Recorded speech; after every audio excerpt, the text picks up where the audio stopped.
2 साल पहले की बात है। उस दिन मुझे बहुत बुखार था। मैं काम से लौट रहा था।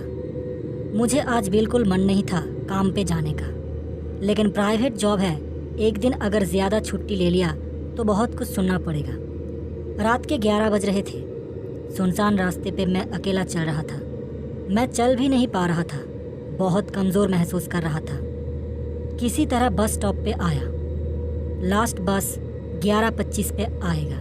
मैंने घड़ी देखा, अभी 11:24 बज रहे थे, मतलब बस आने वाला है, लेकिन बस नहीं आया।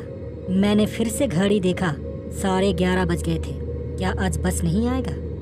मुझे चक्कर आ रहे थे, बुखार और बढ़ रहे थे। तभी सुना बस की हॉर्न। देखा बस आ रहा है। बस मेरे सामने आके रुक गई। मैं बस में चढ़ गया। बुखार इतना ज़्यादा था कि मुझे ठीक से दिखाई भी नहीं दे रहा था। मैंने धुंधली आंखों से देखा, बस में कंडक्टर, ड्राइवर और एक आदमी था। मैं जाके पीछे की सीट में बैठा क्योंकि मुझे सोना था। मैंने देखा कंडक्टर सामने की सीट में बैठा है। मैंने कंडक्टर को कहा, भैया मुझे एम स्ट्रीट जाना है। कंडक्टर ने कुछ नहीं कहा। मैंने फिर से कहा, भैया मुझे एम स्ट्रीट जाना है। कंडक्टर ने अब कहा, सुन लिया मैंने। उसकी आवाज़ सुन के मैं चौंक गया। ऐसी भयानक आवाज़ मैंने पहले कभी नहीं सुना था। बुखार के कारण मेरे सिर में बहुत दर्द कर रहा था। मैंने आंखें बंद कर लिया। ऐसा लग रहा था ये ज़िंदगी का आखिरी सफ़र है। तभी कंडक्टर मेरे पास आके बोला, सर पैसा दीजिए, एम स्ट्रीट 20 रुपये। उसकी आवाज़ सुन के मैं फिर से चौंक गया। मैंने उसको पैसा दिया। तभी कंडक्टर के हाथ से मेरा हाथ छू गया। उसका हाथ बहुत ठंडा था। किसी इंसान की हाथ इतना ठंडा होता है? मैंने कंडक्टर की तरफ देखा। बस के अंदर ज़्यादा लाइट्स नहीं थी, अंधेरा बहुत ज़्यादा थी। जो 2 लाइट्स जल रहे थे उसके रोशनी से देखा, कंडक्टर के चेहरे पे थोड़ा भी मांस नहीं था, बस चमड़ी था। उसके 2 आंखें अंदर घुस गए थे। ऐसा लग रहा था किसी कंकाल के ऊपर इंसानी चमड़ी लिपटा है। वो पैसा लेके चला गया। बुखार की वजह से मुझे ठीक से कुछ दिखाई नहीं दे रहा था। मैं आंखें बंद करके सो गया और मुझे नींद आ गया। बस की हॉर्न से मेरी नींद टूट गया। मैंने देखा बस अभी भी एम स्ट्रीट नहीं पहुंचा। मैंने कंडक्टर को कहा, भैया एम स्ट्रीट चला गया क्या? लेकिन कंडक्टर कोई जवाब नहीं दिया। मैंने अब एक बात नोटिस किया, बस में अब 5 आदमी बैठे थे और सब काले चादर ओढ़ के बैठे थे। लेकिन जब मैं बस में चढ़ा था तब सिर्फ एक आदमी था और मुझे अच्छी तरह पता है अभी तक बस कहीं भी नहीं रुका था। तो ये सब लोग कहाँ से आ गए? मैंने खिड़की से बाहर देखा, बस बहुत तेजी से चल रहा है, इतनी तेजी से कि बाहर ठीक से कुछ दिखाई भी नहीं दे रहा था।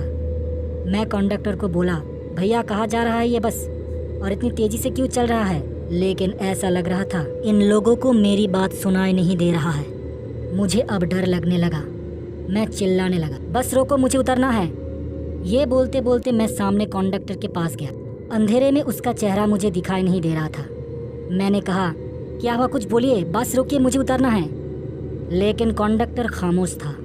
मैंने कंडक्टर का हाथ पकड़ लिया और बोला, कुछ बोलिए, मुझे उतरना है।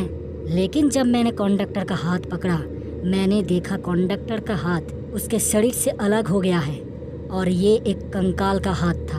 मैं डर के उस हाथ को छोड़ दिया और वो हाथ नीचे गिर गया। तभी देखा कंडक्टर उस हाथ को उठा के फिर से अपने शरीर में जोड़ लिया। मैंने ड्राइवर की तरफ देखा, ड्राइवर भी एक कंकाल था। मैं अब चिल्लाने लगा, बचाओ, मुझे बचाओ।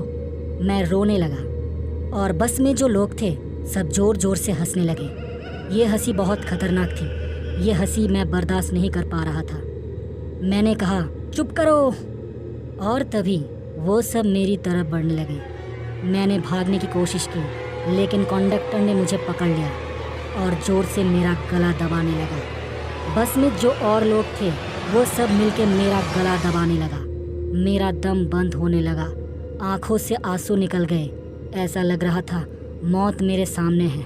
लेकिन तभी वो कंकाल ड्राइवर जोर से चिल्लाने लगा और कुछ बोल रहा था, लेकिन मुझे समझ नहीं आ रहा था वो क्या बोल रहा है। ड्राइवर के चिल्लाने से सब कंकाल मेरा गला छोड़ के ड्राइवर के पास चला गया। तभी वो बस किसी चीज़ से बहुत जोर से टकरा गया और मेरे आंखों के सामने अंधेरा छा गया। जब होश आया तब मैं एम स्ट्रीट के रास्ते पे पड़ा था। अगले दिन सुबह मुझे कुछ लोग हॉस्पिटल ले गए थे।